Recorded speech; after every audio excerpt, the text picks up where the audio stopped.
My name is Madison, and I'm 35 years old. 10 years ago, my sister didn't just steal my fiancé, she stole him 3 days before our wedding, with 200 guests already confirmed, my dress hanging in the closet, and our honeymoon to Santorini fully paid. But that betrayal was nothing compared to what happened at our family reunion last month, when she stood in front of 40 relatives and mocked me for still being single. What she didn't know was that the quiet man sitting in the black car outside was about to change everything, and her husband's career was about to end with a single document. Before I share what happened that night, please take a moment to like and subscribe, but only if you genuinely connect with stories about family betrayal and the patient power of karma. I'm curious where you're watching from. Drop your location and local time in the comments below. I love seeing how far these stories travel. Now let me take you back to that evening when everything finally came full circle. The Rosewood restaurant had been Mom's choice. Private dining room, crystal chandeliers, the works. 40 family members gathered for what she called a celebration of family bonds. I almost laughed at the irony. I'd deliberately chosen the corner seat, the one partially hidden by the flower arrangement. Not hiding exactly, just strategic positioning. My phone buzzed with a text. ETA 45 minutes. Are you sure about this? I typed back, trust me, then slipped my wedding ring off and into my purse. We'd agreed, no reveals until the perfect moment. The doors swept open at exactly 7:15. Sophia entered like she was walking a red carpet, Richard trailing behind her in his overpriced suit. She'd spent a fortune on that dress. I recognized the designer immediately. The same designer who'd made my wedding dress, actually. The one still hanging in storage. Madison! Her voice carried across the room, ensuring everyone noticed her greeting me. Oh my goodness, you came! I wasn't sure you would. 40 pairs of eyes swiveled between us. The family telegraph had been working overtime for the past decade. Everyone knew the story. Poor Madison, left at the altar. Lucky Sophia, swept off her feet by true love. Richard couldn't meet my eyes. 10 years, and he still couldn't look at me directly. His hair was thinning. I noticed that with a detached sort of satisfaction. The stress of his company's recent troubles, perhaps? He didn't know I knew about those troubles. He didn't know I knew a lot of things. Of course I came, I said, voice steady. Family is family. Sophia's smile sharpened. She air-kissed relatives as she made her way around the table, but I could feel her attention on me like a spotlight. She wanted an audience for whatever she had planned. The seating arrangement wasn't accidental. She'd placed herself directly across from me with the best lighting, the perfect angle for everyone to see us both. Richard sat beside her, fidgeting with his water glass. Mom tried to keep things light, bless her. She talked about Cousin Emma's new baby, Uncle Robert's retirement. But I could see Sophia getting impatient. She hadn't orchestrated this reunion just for small talk. My phone buzzed again. A simple message. In position. I smiled and tucked it away. Sophia noticed, her eyes narrowing slightly. The show was about to begin. So, Madison? Sophia's voice cut through Mom's story about the garden club. Tell everyone what you've been up to. Still at that, what was it? Data entry job? Strategic consulting, I corrected quietly. Right, right. She waved her hand dismissively, her 3-carat diamond catching the light. And still living in that studio apartment downtown? I worry about you in that neighborhood. I lived in a penthouse, actually, but she didn't need to know that. I'm comfortable. Comfortable. She repeated the word like it tasted bitter. Well, I suppose that's something. And dating anyone special? Her tone suggested she already knew the answer. The table went quiet. Forks paused midair. This was what they'd been waiting for. The Madison status update served with a side of humiliation. I keep busy, I said. Oh, Madison. Sophia's sigh was theatrical. Still single at 35? Honey, you need to be realistic about your options at this age. The good ones are all taken. She squeezed Richard's arm. He looked like he wanted to disappear into his chair. Aunt Helen tried to intervene. Now, Sophia. I'm just concerned. Sophia's eyes were bright with false sympathy.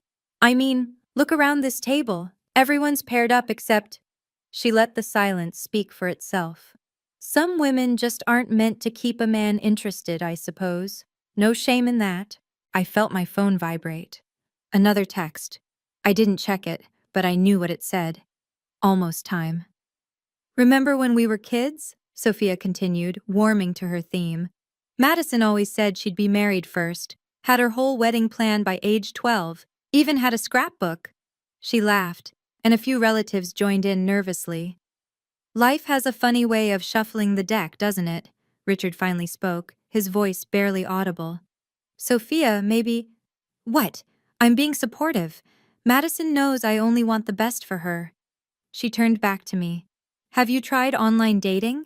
I could help you set up a profile. We'd need good photos, though. Maybe lose a few pounds first. Men can be so visual. I slipped my hand into my purse, fingers finding the cool metal of my wedding ring. Not yet. The timing had to be perfect. That's kind of you, I said. But unnecessary. Her smile widened. She thought she was winning. Oh, but I insist. Sophia pulled out her phone, swiping through photos. Look, Richard's colleague just got divorced. Well, he's got a steady job at least. Accounting. Bit boring, but beggars can't be choosers, right? Sophia. Mom's warning tone was ignored. Or there's my trainer's brother. He's 48, 3 kids, bit of a drinking problem, but he's working on it. She showed me a photo of a man who looked like he'd given up somewhere around his second divorce. He owns his own car. The relatives shifted uncomfortably. Cousin Janet whispered something to her husband. Uncle Pete suddenly found his salad fascinating. That's enough, Richard muttered, but Sophia was on a roll. I'm helping. God knows someone needs to. Madison, sweetie, you can't wait forever. Your eggs are literally expiring as we speak. Maybe you should freeze some? I know a clinic. I said that's unnecessary. My voice stayed level, but I saw Mom grip Dad's hand. Don't be proud. There's no shame in accepting reality. Not everyone gets the fairy tale. She lifted her wine glass, diamond bracelet catching the light. 10 years ago today, actually. Our anniversary's next week. Can you believe it's been a decade? She knew exactly what she was doing. 10 years ago this month, I should have been celebrating my own anniversary.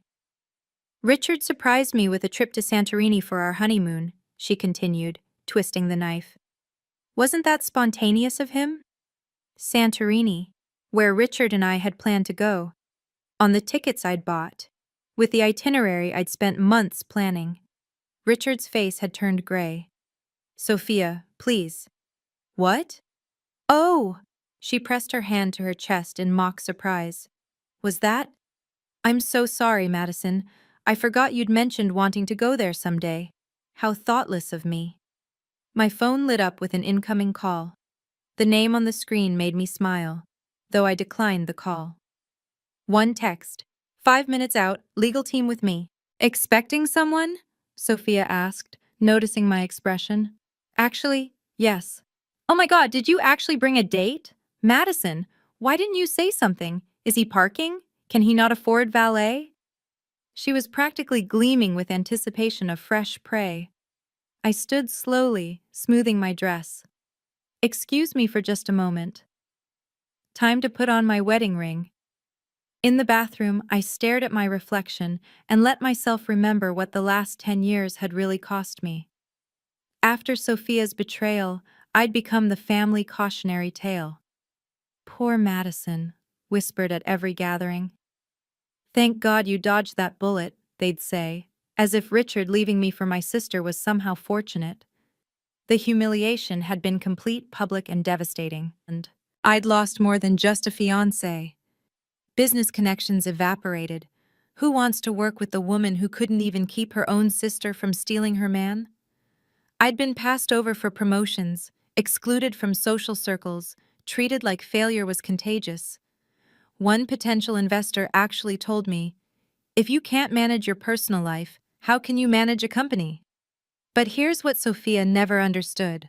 Rock bottom is solid ground to build on. While she was posting honeymoon photos on Instagram, I was working 18-hour days. While she was spending Richard's money on designer bags, I was eating ramen and pouring every penny into my startup. While she played trophy wife at country club lunches, I was in boardrooms fighting for every contract, every client, every chance to prove them all wrong. The company I'd built, Madison Strategic Solutions, started in my studio apartment with one laptop and pure determination. Now we had 3 offices, 50 employees, and had just closed the deal that would change everything. Last week's acquisition wasn't just business, it was poetic justice delivered with a legal seal. My phone buzzed. Daniel. Pulling up now? You sure you want to do this? I typed back, 10 years sure. Daniel understood. He'd been there for the last 3 years, watching me rebuild not just my career, but my entire sense of self. He'd proposed on a Tuesday morning over coffee and contracts, no fanfare, no audience, just us and the truth of what we'd built together. We'd married quietly 6 months later, only our lawyers present as witnesses. Your sister doesn't define you, he'd said on our wedding night. But if you need to face her to move forward, I'll be right there with you. I slipped my wedding ring on, a simple band with an inscription only we knew about. No giant diamond screaming for attention, just solid platinum, unbreakable. Walking back to the dining room, I heard Sophia's voice carrying down the hallway. Probably crying in the bathroom, she always was too sensitive. I paused at the doorway, taking in the scene. 40 relatives, all uncomfortable but unable to look away from the train wreck Sophia was orchestrating. Richard had his head in his hands. Mom looked ready to intervene but didn't know how. Perfect. An audience was exactly what this moment needed. I returned to my seat with measured steps. Sophia brightened, ready for round 2. Everything okay? She asked with false concern. You were gone a while. Bad sushi, maybe? Everything's perfect, actually. I picked up my water glass with my left hand, letting the light catch my wedding ring. Sophia's eyes locked onto it immediately. What's that? What's what? On your finger. Is that? Before I could answer, the door to the private dining room opened. The temperature in the room seemed to shift. Sorry to interrupt. Daniel's voice was calm, professional. I'm looking for my wife. The silence was absolute. I know this is exactly the moment you've been waiting for, when the tables finally turn. If you've ever been underestimated, betrayed by family, or told you weren't good enough, this next part is for you. Take a second to hit that subscribe button if this story resonates with you. And I'm curious, what would you have done in my position? Would you have revealed the truth earlier, or waited like I did? Drop your thoughts in the comments below. Now, let me tell you exactly what happened when Daniel walked into that room. Wife? Sophia's voice cracked on the word. Madison, you're married? I stood, walking over to Daniel. He kissed my temple, a gesture so natural and familiar that it couldn't be faked. Everyone, this is Daniel, my husband. 3 years next month, Daniel added pleasantly, though his eyes were taking in everything. Sophia's shocked face, Richard's growing pallor, the relatives' stunned expressions. 3 years? Mom gasped. Madison, why didn't you? We wanted privacy, I said simply. After everything that happened, we decided our life together wasn't anyone's entertainment. Sophia recovered quickly, her smile sharp as glass. Well, how surprising. What do you do, Daniel? Teacher? Social worker? Something noble but poor, I'm sure. Daniel's smile didn't waver. I work in acquisitions. Oh, like real estate? She was trying to regain control. That's nice. Tough market these days. Richard's actually in real estate development. Very successful. Aren't you, darling? Richard looked like he was going to be sick, because he recognized Daniel. I saw the exact moment recognition hit. His face went from gray to white. Not real estate, Daniel clarified. Corporate acquisitions. We just closed a rather significant deal last week, actually. Datatech Global acquired Pinnacle Development Group. The name hung in the air like a bomb about to detonate. That's... Sophia's voice faltered. That's Richard's company. Was, Daniel corrected gently. Was Richard's company. Richard stood abruptly, his chair scraping against the floor. You're Daniel Chen. You're the CEO of Datatech. Guilty. Daniel's tone remained conversational. Though I prefer to think of myself as Madison's husband first. The CEO thing is just a day job. Sophia's mouth opened and closed like a fish gasping for air. But you... Madison, you married? The man who just bought your husband's company? Yes. I kept my voice neutral, professional. Though that's not why I married him, obviously. The acquisition was just business. Just business, Richard repeated faintly. Daniel checked his phone. Speaking of which, my legal team should be here any moment. We discovered some interesting discrepancies during the due diligence process. Richard, you signed a non-compete agreement 5 years ago, correct? Richard's silence was answer enough. Funny thing about shadow companies, Daniel continued. They always leave traces. Digital footprints, paper trails, transfers to offshore accounts that match exactly with funds missing from Pinnacle's books. The door opened again. 2 people in severe suits entered carrying briefcases.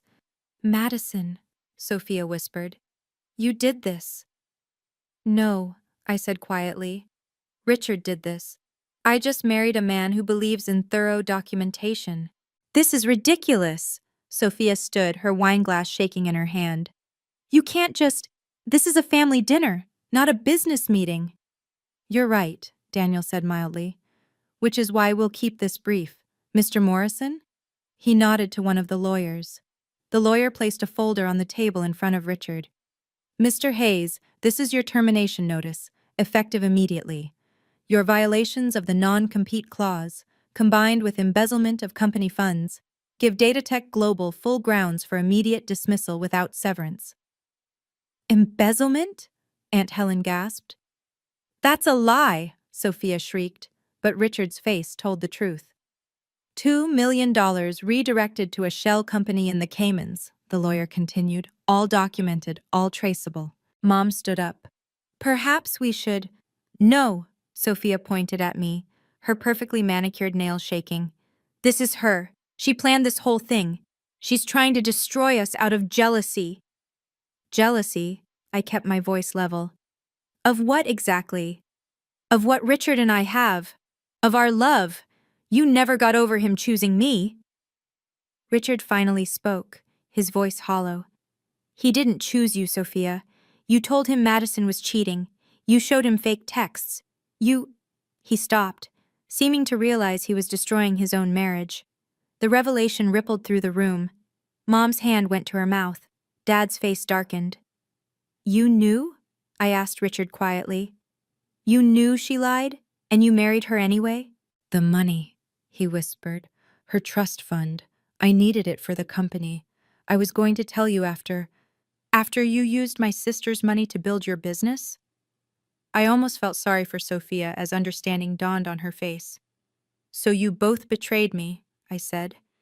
You for money, her for... what? The win? Sophia sank into her chair. It wasn't supposed to.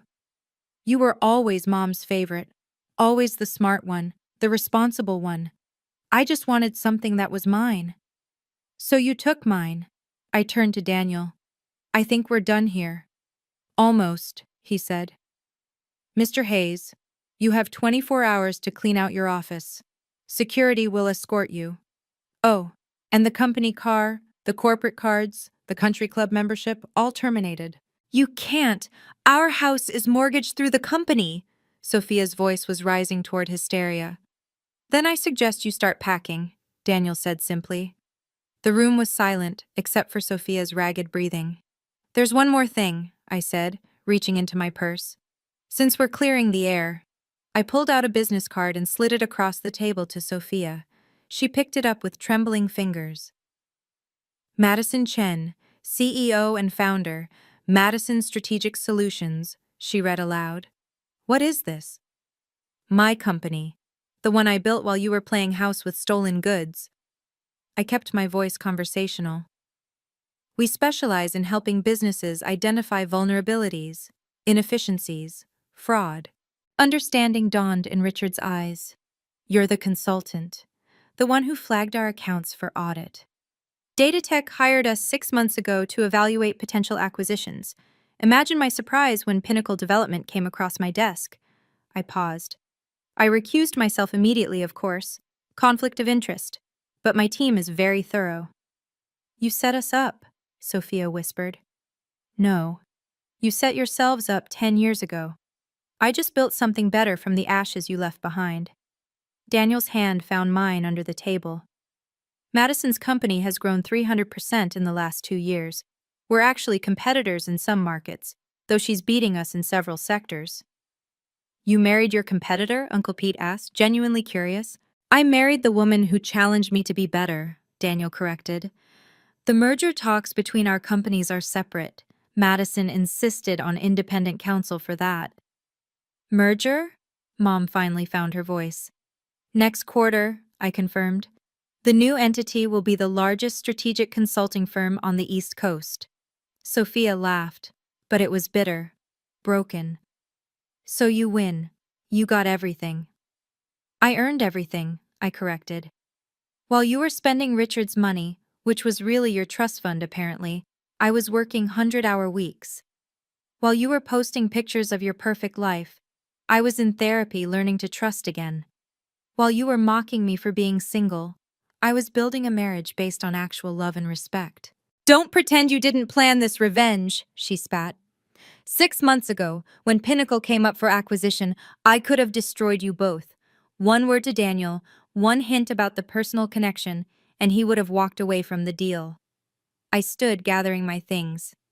But I didn't, because you two destroying yourselves required no intervention from me. Richard was staring at the termination papers. What am I supposed to do now? That's not my problem anymore. I turned to the room. It never was. Earlier in the evening, before Daniel arrived, there had been signs, if anyone had been paying attention. Richard's been so stressed lately, Sophia had mentioned casually over appetizers, not knowing I was listening. Some tech company's been sniffing around Pinnacle. They're being so aggressive with their offer. Aunt Helen had asked, but that's good, isn't it? A buyout? Richard says they're vultures, picking apart every little detail, acting like they own the place already. She'd laughed then, confident. But he'll handle them, he always does. I'd almost smiled at that.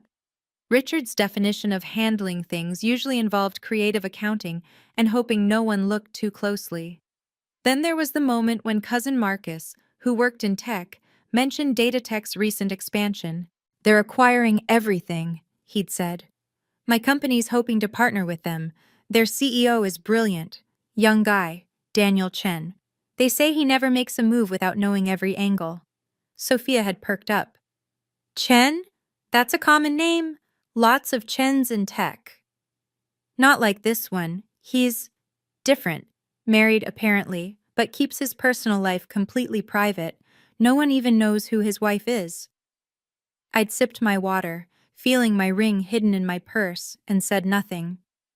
Even Mom had unknowingly added a piece.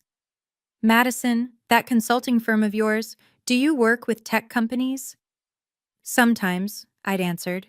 She probably fetches coffee for real consultants, Sophia had interjected, not knowing that Datatech's entire acquisition strategy for the quarter had my signature on it. The biggest clue had been Richard himself. He'd been checking his phone obsessively, his face growing more concerned with each message. At one point, he'd stepped out to make a call, and through the glass doors, I could see him gesticulating angrily. When he'd returned, Sophia had asked, "Everything okay?" The tech company moved up the timeline. They want to finalize tomorrow. He'd downed his whiskey in one gulp. Their CEO is coming personally to review the contracts.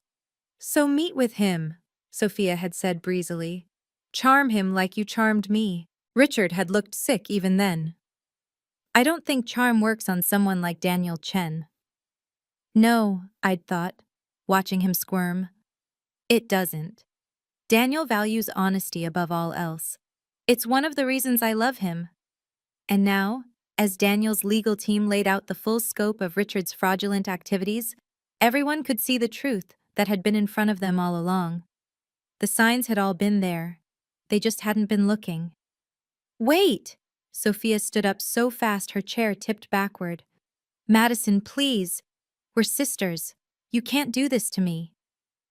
The room held its breath. Even Daniel's lawyers paused. Do what to you? I asked. Tell the truth? That's all that's happening here, Sophia. The truth is finally catching up. She moved toward me, and I saw tears, real ones, not the crocodile tears she'd perfected in childhood. I'll lose everything. The house, the cars, my friends. Your friends who only like you for Richard's money? I asked. Those aren't friends, Sophia. You don't understand. I'm pregnant. The room gasped. Richard's head snapped up. What? 8 weeks, she whispered. I was going to announce it tonight. That's why I wanted the family dinner. For a moment, I felt the old Madison stirring, the one who always gave in, always forgave, always put family first. Daniel's hand tightened on mine, grounding me. Congratulations, I said simply. That changes nothing regarding Richard's crimes. Crimes, Madison, he made some mistakes. He stole $2 million, Sophia. That's not a mistake, it's a felony. She turned to our parents. Mom, Dad, please, talk to her. Mom looked torn, but Dad spoke first. You made your bed, Sophia. Both of you. So you're all just going to let her destroy me because I fell in love? You didn't fall in love, I said quietly. You saw something that was mine and decided you wanted it, just like when we were kids. My toys, my clothes, my friends, and finally, my fiancé. That's not... 3 days before my wedding, Sophia, you seduced him 3 days before I was supposed to marry him. Do you know what that did to me? You survived. Look at you now. Yes, look at me now. I stood straighter. But not because of time healing wounds or forgiveness making me stronger. I survived because I decided I was worth more than what you and Richard thought of me. Daniel stepped forward. The acquisition will proceed as planned. Richard's termination stands. However, given the circumstances, we won't pursue criminal charges if Richard cooperates fully with the transition. And if he doesn't? Sophia asked. Then he goes to prison, and you'll be raising that child alone anyway. Richard finally spoke.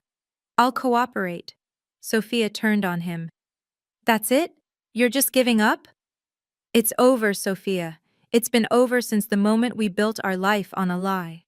She stood there, designer dress, perfect makeup, and completely shattered. I walked to the head of the table where Sophia had been holding court all evening. The spotlight position she'd chosen so carefully now felt like an interrogation lamp. 10 years ago, you gave a toast at your wedding, I said, addressing the room. You said, sometimes love chooses for us, and we just have to follow our hearts. Remember that, Sophia? She nodded mutely. You were wearing my grandmother's necklace, the one she left specifically to me. You convinced Mom I'd want you to wear it, for tradition. I touched my bare throat. I never got it back. Madison, Mom started. You served my wedding cake design. You went to my florist. You even hired the photographer I'd booked. I listed each item calmly. You didn't just take Richard. You took my entire wedding and made it yours. The relatives were shifting uncomfortably. Some hadn't known these details. But here's what you didn't take, I continued. My ability to rebuild, my work ethic, my integrity. You couldn't take those because they weren't things you could see or steal. They were inside me. Daniel moved to stand beside me. Madison built her company from nothing. No trust fund, no connections through marriage, just talent and determination. While you were honeymooning in Santorini, on my non-refundable tickets, by the way, I was sleeping in my office because I couldn't afford rent. I looked at Richard. While you were using Sophia's trust fund to build Pinnacle, I was eating ramen and wearing the same suit to every pitch meeting. We didn't know, Richard began. You didn't care, I corrected. You were too busy playing success to notice actual success being built. I pulled out my phone and showed a photo to the room. This is our actual wedding. City Hall. Just us, 2 witnesses, and a judge. No stolen designs, no drama, no family politics. Just love. It's beautiful, Mom said softly. It's real, I replied. That's the difference. Sophia was crying now, mascara running in black streams. So what happens now? Now? Daniel and I go home to our life. You and Richard figure out yours. And this family, I looked around the table, decides whether it wants to keep enabling toxic behavior or finally set some boundaries. You're cutting us off? Sophia gasped. I'm cutting myself free, I corrected. There's a difference. The room fell silent, the weight of truth finally settling over everyone like dust after an explosion.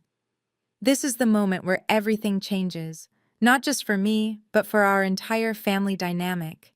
If you've ever had to stand up to toxic family members or set hard boundaries with people you love, you know how difficult this moment is. What would you do in this situation? Would you help your pregnant sister despite the betrayal, or hold firm to your boundaries? I genuinely want to know your thoughts. Drop them in the comments below. And if this story is resonating with you, please hit that subscribe button. Now, let me tell you how it all ended. Daniel stepped forward, commanding the room's attention with his quiet authority. Before we leave, there's something else everyone should know. He pulled out his phone and showed a photo to the room. This is Madison 3 years ago when we met. She was pitching to my board of directors, the only consultant brave enough to tell us our expansion strategy was flawed. She saved us $40 million that day. You never told me that, I said, surprised. You never asked for credit. That's when I knew you were different. He turned to Sophia and Richard. Your wife, Richard, takes credit for everything, even things she hasn't done. Madison refuses credit even for her victories. This isn't about, Sophia started. It's about character. Daniel cut her off. When I did my due diligence on Pinnacle, I didn't know about the personal connection. Madison had hidden it that well. She could have sabotaged you months ago with one word. She didn't. The lawyer, Mr. Morrison, spoke up. We discovered the connection during final review. Mrs. Chen immediately recused herself and brought in external consultants to verify our findings. Every piece of evidence against Mr. Hayes was found independently. So this wasn't revenge? Aunt Helen asked. Revenge would have been easy, I said. I could have told Daniel who Richard was the moment Pinnacle appeared on our radar. I could have leaked his financial irregularities to the press. I could have done 100 things to destroy them. I didn't. Why? Mom asked. Because I'm not them. I looked at Sophia. I don't need to steal someone else's life to build my own. Daniel pulled out a document. This is Datatech's final offer for Pinnacle. Despite Richard's misconduct, we're honoring the purchase price. The money will go to creditors and investors first, but there should be enough left for you to start over. Modestly. That's generous, Richard managed. It's business. Madison Strategic Solutions will handle the transition. My wife insisted on making sure no employees lose their jobs because of your mistakes. You're saving his employees? Sophia looked stunned. They didn't betray anyone, I said simply. They just went to work every day and did their jobs. Why should they suffer for Richard's choices? The room was processing this new information, that I had the power to destroy them completely but chose not to. Daniel checked his watch. We have dinner reservations. Our real anniversary is tomorrow, 3 years since our first date, when Madison told me I was wrong about everything and then proved it with spreadsheets. That's the most romantic thing I've ever heard, Cousin Janet said, and she wasn't being sarcastic. As we prepared to leave, I had one last thing to say. Oh, Sophia, I paused at the door. There's one more thing. The consultant who flagged Richard's fraud? Her name is Jennifer Walsh. You might remember her. She was my maid of honor, the one you told Richard was trying to break us up. Sophia's face went white. Jennifer? She never forgot how you convinced her not to come to the wedding that never happened, said she'd never forgive herself for believing your lies about me. I smiled slightly. Funny how the universe works. She's Datatech's chief compliance officer now. You planned this, Richard said. But it wasn't an accusation anymore. It was almost admiration. I planned nothing. I just surrounded myself with good people who remember loyalty. I looked at the family. Jennifer found the fraud. Marcus's team verified it. Even cousin Tommy in banking. Remember him, Sophia? The one you said wasn't successful enough to invite to your wedding? He traced the offshore accounts. Tommy raised his glass from across the table. Just doing my job, Madison. All these people, Mom was putting it together. They all helped? They all succeeded, Daniel corrected. Madison has this way of lifting everyone around her. Your forgotten relatives, the ones not pretty enough or rich enough for Sophia's circle, they're all thriving. My company employs 12 family members you two ignored, I added. They're some of my best people. Sophia sank into her chair. You built an empire from the people I threw away. I built a family from the people you deemed unworthy. There's a difference. Mr. Morrison cleared his throat. Mrs. Chen, we need to discuss the transition timeline. Of course. I turned back one last time. Richard, you'll receive the full transition package tomorrow. I've assigned my best team to ensure it's smooth. Despite everything, I don't want to see you fail completely. That child deserves better. Why? Richard asked. Why help us at all? Because success isn't about crushing those who wronged you. It's about becoming someone they could never have imagined you'd be. I took Daniel's hand. And I became that person not because of what you did to me, but in spite of it. As we walked toward the door, I heard Dad speak for the second time that evening. Sophia, Richard, his voice was firm, you owe Madison an apology, a real one. Sophia stood wobbly on her heels. Madison, Save it, I said, not unkindly. Apologies now would be about making you feel better, not about making amends. When you're ready to apologize because you understand what you did, not because you got caught, you know where to find me. Will you ever forgive us? She whispered. I considered the question. I already have, but forgiveness doesn't mean reconciliation. It just means I'm not carrying your burden anymore. Daniel's legal team efficiently wrapped up the documentation. Richard signed every paper placed in front of him, his hand shaking slightly. The hostile takeover that wasn't hostile, just inevitable. Effective Monday, you'll report to Jennifer Walsh for the transition, Mr. Morrison explained. You have 6 weeks to hand over all projects and client relationships. Your replacement has already been selected from within, promoted from the team you consistently overlooked. Who? Richard asked weakly. Patricia Nguyen, the junior developer you passed over for promotion 5 times. I knew Patricia. She'd applied to my company last year, but I'd encouraged her to stay at Pinnacle knowing this was coming. She deserved to take Richard's office, not just find a new job. The severance package, Daniel added, is contingent on full cooperation and a clean transition. Any attempt to sabotage or poach clients will result in immediate termination and legal action. I understand, Richard mumbled. Sophia suddenly stood. What about me? What am I supposed to do? Whatever you want, I said. For the first time in your life, you'll have to figure it out yourself. But I don't know how to. I've never had to. Work, I suggested. Learn, struggle, all those things you watched me do while you laughed? Mom intervened. Madison, she's pregnant. Millions of women work while pregnant, Mom. Sophia will survive. I softened slightly. There's a program through Datatech for displaced families. Career counseling, job placement, temporary housing assistance. It's not luxury, but it's support. You'd help us? Sophia asked. The program would help you. It's available to all employees affected by acquisitions. I pulled out a card. Contact this number. Tell them Madison Chen referred you. She took the card with shaking fingers. This is really happening. Yes. The room watched as the reality sank in. The golden couple was tarnished beyond repair. The family dynamics that had held for a decade were shifting like tectonic plates. Uncle Pete spoke up. Madison, that merger you mentioned, will you be CEO? Co-CEO with Daniel for the first year, then sole CEO when he moves to the board. I smiled. He says I'm better at operations anyway. She's being modest, Daniel said. She's better at everything except golf. Because golf is boring, I countered, and for the first time all evening, felt genuinely relaxed. So you'll be running a billion-dollar company? Aunt Helen asked. 2 billion, after the merger, Daniel corrected.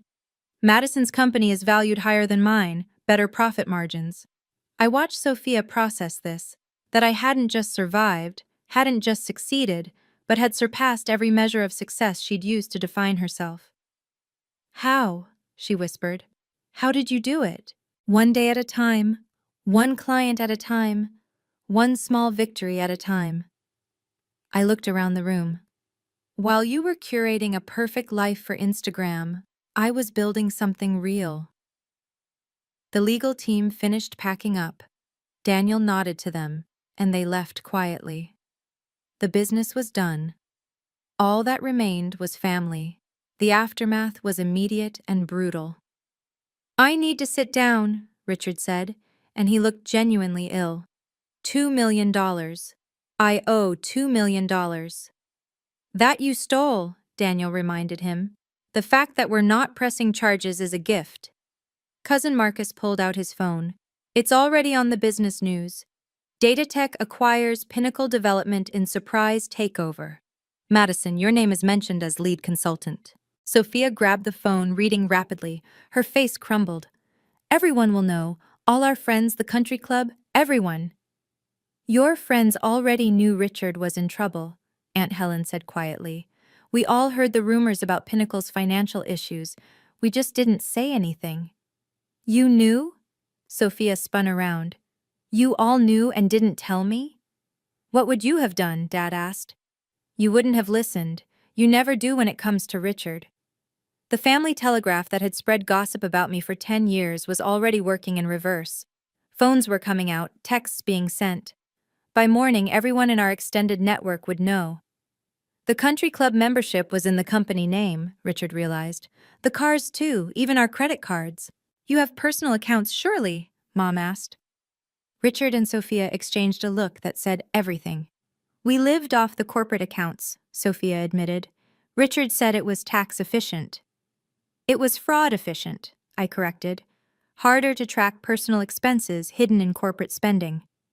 Jennifer Walsh had found it all, the vacations classified as business trips, the jewelry hidden as client gifts, the personal trainer billed as corporate wellness.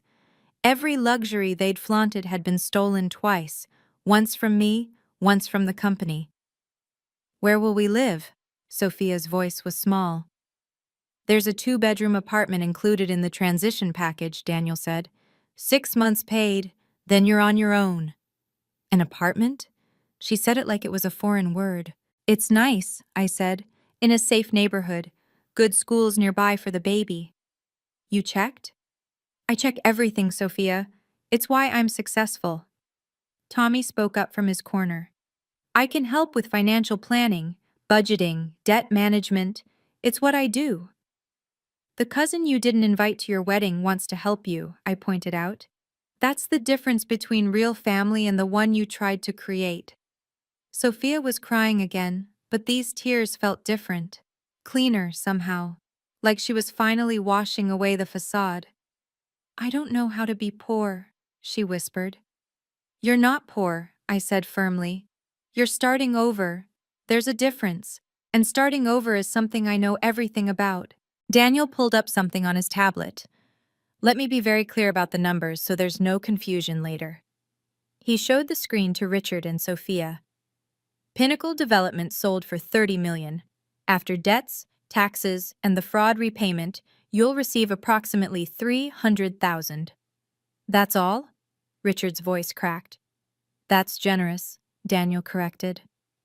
Most corporate fraud cases end with jail time and complete asset forfeiture. You're walking away with enough to start fresh. But our lifestyle was built on stolen money and lies, I finished. 300,000 is more than most people see in a decade. It's enough if you're smart. Madison started her company with $5,000, Mom said suddenly. I remember because I offered to lend her money, and she refused. 5,000? Sophia stared at me. You built all this from $5,000? And a lot of 100-hour weeks. I pulled out my phone, showing them something. This was my first office. It was a photo of my studio apartment, laptop on a card table, papers everywhere, a sleeping bag in the corner. This was year 2. Another photo, a tiny shared workspace, one desk, still the same laptop. Year 3. A small office, 3 employees, everyone crammed together. And this is now. The final photo. Our headquarters, glass and steel, the Madison Strategic Solutions logo prominent. 5 years, Daniel said. She did that in 5 years. While you were redecorating your house for the 3rd time, I added. Richard was doing math on his phone. 300,000. If we're careful. If you get jobs, I corrected. Both of you. But Sophia's never worked, Richard protested. Then she'll learn. Millions of people do it every day. Jennifer had texted me privately. The forensic accounting is worse than we showed. He's lucky we're not pursuing criminal charges. I didn't share that. Let them think this was rock bottom. They didn't need to know how much worse it could have been. Madison, Sophia said suddenly, will you teach me? Teach you what? How to build something. How to be real. I studied her face. For the first time in 10 years, she looked like my sister again. Not the polished trophy wife, but the scared girl who used to crawl into my bed during thunderstorms. No, I said gently. But Tommy will, and Jennifer, and all the other people you ignored who became successful without stealing anything. Why won't you? Because you need to learn that I'm not your safety net anymore. I'm not your backup plan. I'm not your anything. I'm just someone who used to know you. The words hung in the air like a final verdict. As Daniel and I gathered our things to leave, Mom stood up. Madison, wait, please. I paused, hand on Daniel's arm. I failed you, she said simply. 10 years ago, I told you to be the bigger person, to let it go, to keep the peace. I chose family harmony over justice, and I'm sorry. Mom, no, let me finish. I watched Sophia parade around in your life while you rebuilt alone. I made excuses for her because it was easier than confronting the truth. That stops now. She turned to Sophia. You're my daughter and I love you, but what you did was cruel, and you've been cruel ever since, rubbing salt in a wound you created. Mom, You were just being yourself, Mom finished. And that's the problem. Dad stood beside Mom. Madison, we're proud of you, not for the success or the money, but for becoming someone of integrity despite what happened to you. Because of what happened, I corrected. I became who I am because I had to. Rock bottom was my foundation. Will you come to family dinners? Mom asked. Without them, I mean. I looked at Sophia and Richard, who seemed to shrink under my gaze. Family isn't just blood, Mom. It's the people who show up, who support you, who celebrate your victories without jealousy and comfort your defeats without judgment. I gestured around the room. Tommy, Marcus, Jennifer, they're my family. They earned that title. And us? Dad asked. You're my parents. I love you. But rebuilding our relationship will take time and effort, real effort, not just showing up to dinners and pretending everything's fine. We understand, Mom said. I turned to address the room one last time. For 10 years, this family has operated on a simple principle. Keep the peace at any cost. Don't rock the boat. Pretend everything's fine. That ends tonight. What are you saying? Aunt Helen asked. I'm saying that silence in the face of cruelty is complicity. Every one of you who knew what Sophia did and said nothing, who watched her mock me year after year and stayed quiet, you were part of the problem. But family, someone started. Family should mean higher standards, not lower ones. Family should mean calling out bad behavior, not enabling it. Family should mean protecting each other from harm, not from consequences. I took Daniel's hand. So here's my boundary. I'll have relationships with family members who can acknowledge what happened and commit to better. The rest of you can keep your comfortable silence and your toxic peace. I want no part of it. Madison, Sophia said desperately, please, we're sisters. We're strangers who share DNA, I repeated. And that's all we'll be until you earn the right to be anything more. With that, Daniel and I walked out, leaving behind 40 relatives and a decade of unfinished business. So that's my story. 10 years of patience, 3 years of secret happiness, and one dinner that changed everything. I often wonder what would have happened if I'd revealed my marriage earlier, or if I'd never attended that reunion at all. But I believe everything happened exactly when it needed to. What would you have done? Would you have helped your pregnant sister despite the betrayal? Would you have revealed your success sooner, or kept it hidden like I did? Share your thoughts below. And if you know someone who needs to hear that success is the best response to betrayal, share this story with them.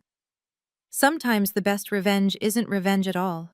It's becoming someone your enemies could never have imagined you'd be.